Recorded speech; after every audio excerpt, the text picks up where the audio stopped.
I did a thing. By the authority of the Senate, I have the pleasure to present to you that at your hands she may receive the degree of Doctor of Science, honoris causa, Marie Benard. I'm so honored for this opportunity to celebrate all of you today. Can you give yourselves a round of applause?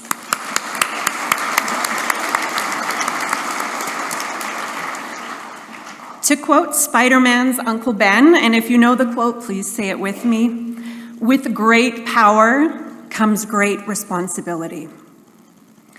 The University Senate, in its position of power, chose me to be the steward of this award. I don't believe it's because of my accomplishments, but rather as an example of what's possible when power is shared in a meaningful way. The Senate's decision to share their power with a person with lived experience of compounding intersectional barriers to well-being, rather than a politician or a pop star, speaks to their commitment to building a better, more equitable world where people from marginalized groups are not only given a seat at the table, but are invited to lead systems change. Peer support workers like me often face tokenism, underestimation, and misunderstandings about our role. I was fortunate to recently work with a few people who respect the value of lived experience. I had ideas for integrating dialectical behavior therapy into our programming. And for the first time in my career, a coworker with more systemic power encouraged me to take the lead on the proposal. That simple act of sharing his power when he could have taken credit amplified my voice. He's the one who nominated me, so shout out to everyone back home who contributed to the nomination. And let's give a shout out to all of your fans and loved ones who are watching on the live stream right now. Okay.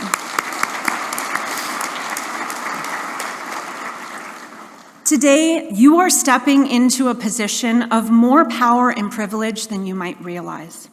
With your degree and the education you've worked so hard to attain here at Queen's comes the opportunity to use your influence to create meaningful change.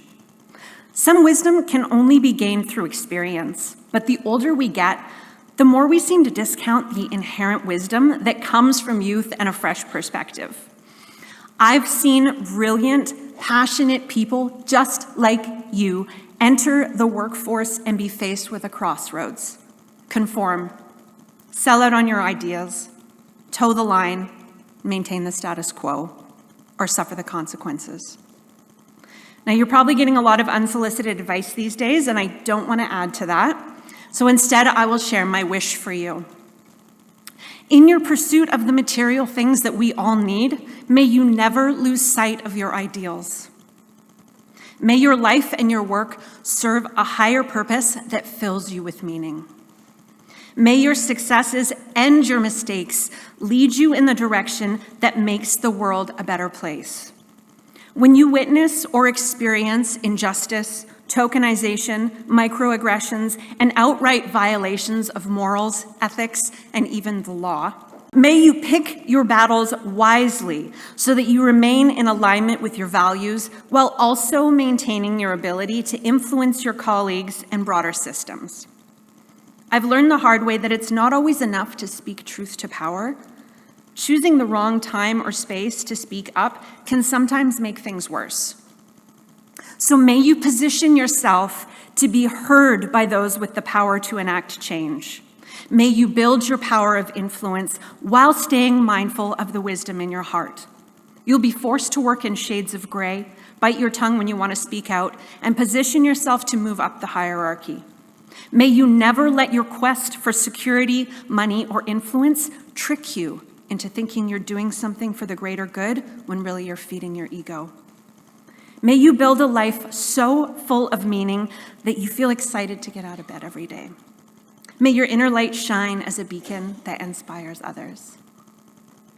In times of frustration, when you're on the verge of losing hope for what's possible, may you reconnect to our common humanity and know that you are not alone. May you show yourself compassion and grace, and may you extend that to others. May you find your allies, other beacons of hope, who can loan you some of theirs when your world seems dark. May you also be an ally. May you develop equanimity and be known as a safe person. Rather than competing, may you seek collaboration and take as much pleasure in the success of others as you find in your own accomplishments. America Ferrera has a fantastic TED Talk about the challenges of finding work as a Latina actor without perpetuating the stereotypes that she's fought so hard to dismantle. She says, "It is possible to be the person who genuinely wants to see change while also being the person whose actions keep things the way they are. Change will come when each of us has the courage to question our own fundamental values and beliefs and then see to it that our actions lead to our best intentions." So as you go forward, question your own beliefs. Ask yourself, what kind of world are you creating today? In those gray areas, when you're forced to compromise, keep asking, who is this really serving? And be honest with yourself.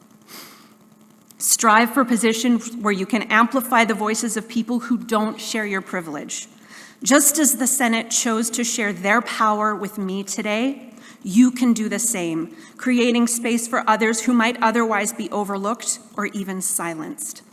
And when you act, in all the messiness and complexity of this human experience, make sure your actions align with the vision you have for a brighter future. The world needs you now more than ever. So step into your power and be the change you want to see. Congratulations.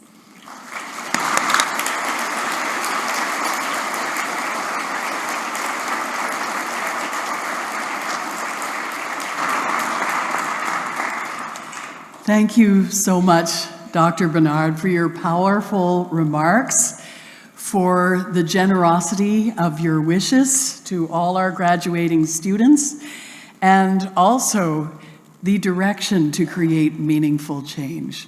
You are an alumna now of Queen's University, and we hope you'll come back to see us often. Thank you.